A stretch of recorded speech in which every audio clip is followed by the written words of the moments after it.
नमस्कार साथियों, मैं हूं नारायण और आप सही और सटीक इन्फॉर्मेशन के लिए देख रहे हैं डिजिटल जोन।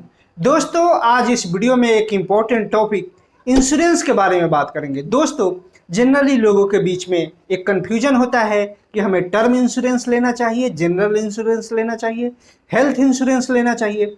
ये बहुत सारे टाइप के इंश्योरेंस होते हैं जो कि लोगों के मन में कंफ्यूजन क्रिएट करते हैं। तो आज हम पूरी डिटेल में इसके बारे में बात करेंगे, समझेंगे कि टर्म इंश्योरेंस क्या होता है और जनरल इंश्योरेंस क्या होता है और प्योर इंश्योरेंस का मतलब क्या होता है। इसके बारे में हम पूरी डिटेल में बात करेंगे। दोस्तों, जैसा कि आप सब जानते हैं, जैसे हमारी ज़िंदगी में हवा, पानी और खाना जरूरी है, वैसे ही आज के युग में, आज के टाइम में इंश्योरेंस भी कंपलसरी है। तो देखते हैं और समझते हैं इंश्योरेंस के बारे में। दोस्तों, टर्म इंश्योरेंस में आप जनरली थोड़ा सा प्रीमियम पे करते हैं और आपको रिस्क कवर बहुत ज़्यादा मिलता है। इसको एक एग्जांपल से समझते हैं। जैसे आप कोई टर्म इंश्योरेंस लिए, 1 करोड़ का अगर टर्म इंश्योरेंस लेंगे तो आपको 20 से 25 हज़ार, ये एज के हिसाब से वेरी करता है प्रीमियम का अमाउंट, आपको प्रीमियम पे करना पड़ेगा और आपको रिस्क कवर 1 करोड़ रुपये का मिलता है। लेकिन आमतौर पर अगर हम कोई इंश्योरेंस करते हैं तो उसमें प्रीमियम पे करना होता है। प्रीमियम आप लगातार 10, 15, 20 साल का पे करेंगे और मैच्योरिटी के टाइम पे आपको पैसे मिलते हैं। दोस्तों, ये इंश्योरेंस नहीं है, इसको इन्वेस्टमेंट बोला जाता है। हमें सबसे पहले ये समझना पड़ेगा इन्वेस्टमेंट और इंश्योरेंस में फ़र्क। जब भी आपको कोई मैच्योरिटी पे पैसा मिलता है उसको इंश्योरेंस नहीं, इन्वेस्टमेंट बोला जाता है। और इंश्योरेंस का मतलब ये होता है कि आपको केवल प्रीमियम पे करना होता है, मैच्योरिटी के टाइम आपको पैसे नहीं मिलते हैं। यानी अगर कोई मिस हैपनिंग होती है तभी आपको इंश्योरेंस की तरफ से पैसा मिलता है। तो ये होता है टर्म इंश्योरेंस का मतलब कि आप केवल प्रीमियम पे करते हैं, मैच्योरिटी पे आपको कोई पैसे नहीं मिलते हैं। डिटेल में समझने के लिए अब चलते हैं लैपटॉप की स्क्रीन पे। स्क्रीन पे चलने से पहले मैं आपसे रिक्वेस्ट करूंगा कि वीडियो को लाइक, शेयर और सब्सक्राइब जरूर करें और वीडियो को अंत तक जरूर देखें ताकि आपको कंप्लीट इंफॉर्मेशन इसके बारे में मिल सके। तो दोस्तों, अब आप देख रहे हैं एक्सेल सीट। यहाँ पे इंश्योरेंस और टर्म इंश्योरेंस के बारे में डिफरेंस आपको पता चलेगा।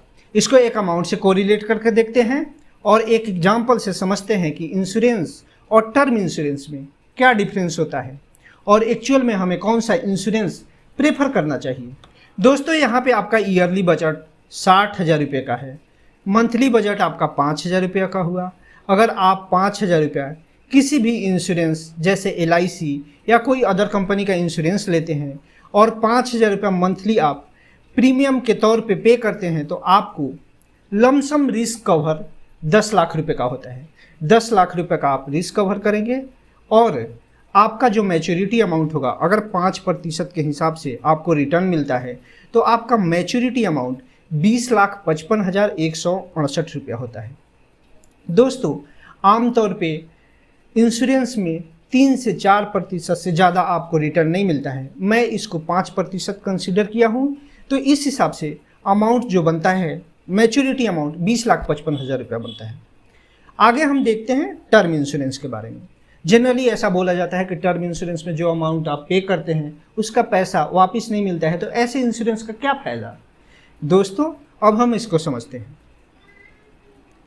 यहाँ पे भी आपका ईयरली बजट 60,000 रुपये का है, मंथली बजट 5,000 रुपये का।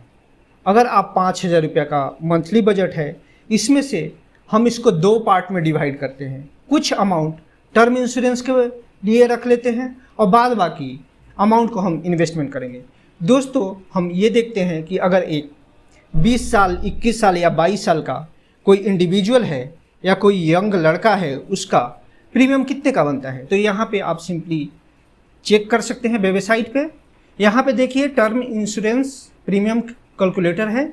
यहाँ पे हमने मेल सेलेक्ट कर लिया, डेट ऑफ बर्थ, इसके बाद डू यू स्मोक और च्यू टोबैको, यस नो हमने सेलेक्ट कर लिया। इसके बाद 50 लाख का हमें टर्म इंश्योरेंस चाहिए। इसके हिसाब से 434 रुपये पर मंथ इंश्योरेंस का प्रीमियम बनता है। अगर 5,000 रुपये का मेरा बजट है, 434 रुपये मैंने टर्म इंश्योरेंस के लिए अलग अमाउंट को रख लिया। अब 434 रुपये में हमारा रिस्क कवर कितने का हुआ दोस्तों, यहाँ पे आप देख सकते हैं 50 लाख रुपए का रिस्क कवर है। 50 लाख रुपए का रिस्क कवर यहाँ मिल गया केवल 434 रुपया मंथली पेमेंट करने के बाद। अब जो 5,000 रुपये में से 434 रुपये अगर हम माइनस करते हैं तो हमारा जो बैलेंस अमाउंट होता है 4,566 रुपया। 4,566 रुपये को हम कहीं दूसरी जगह जैसे मान लीजिए म्यूचुअल फंड में इन्वेस्टमेंट करते हैं और एक आइडियल रेट ऑफ रिटर्न हमें 10% का मिलता है और हम 20 साल के लिए अगर इन्वेस्टमेंट करते हैं तो इस हिसाब से हमारा मैच्योरिटी अमाउंट 34,67,278 रुपया होता है। तो दोस्तों आप समझ रहे हैं आपका अमाउंट सेम है। सेम कैसे है? आपका ईयरली बजट 60,000 रुपया इंश्योरेंस में भी है, टर्म इंश्योरेंस में भी 60,000 रुपया है। मतलब टर्म इंश्योरेंस में भी 60,000 कहने का मतलब कि अगर आप टर्म इंश्योरेंस का ऑप्शन चूज करते हैं तो आप टर्म इंश्योरेंस के अलावा जो भी पैसे इन्वेस्टमेंट करते हैं उस इन्वेस्टमेंट पे जो आपको मैच्योरिटी का अमाउंट मिलता है यहाँ पे आपको 34 लाख रुपए मिल रहा है और यहाँ पे आपको केवल 20,55,168 रुपया मिल रहा है। यहाँ पे आपको रिस्क कवर कितना मिलता है? 10 लाख रुपए का। 10 नहीं, मैं ये मान के चलता हूँ 12 लाख आपको मिल सकता है, 15 लाख का भी मिल सकता है। तो यहाँ पे रिस्क कवर आपको कितना मिल रहा है? 15 लाख का। मैच्योरिटी अमाउंट 20 लाख का।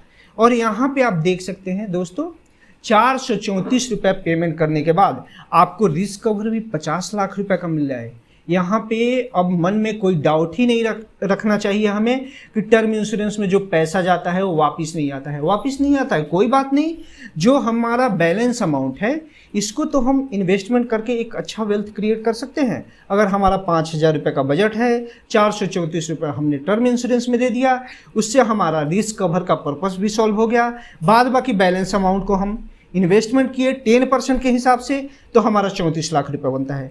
अगर थोड़ा सा स्मार्टली इन्वेस्टमेंट करेंगे तो 10% को आप 15% में भी कन्वर्ट कर सकते हैं। तो दोस्तों अगर 15% में अगर आपका इन्वेस्टमेंट होता है तो 68 लाख रुपया, कहाँ 20 लाख और कहाँ 68 लाख। आप समझ सकते हैं कि ये कितना पावरफुल स्ट्रैटेजी है, इसको आप अपना सकते हैं। दोस्तों ये बहुत मेहनत करके हम लोग वीडियो बनाते हैं। ऐसे वीडियो के लिए वीडियो को लाइक, शेयर और चैनल को सब्सक्राइब जरूर करें। अगली वीडियो में हम फिर पावरफुल और नए इन्फॉर्मेशन के साथ आएंगे। तब तक के लिए नमस्कार।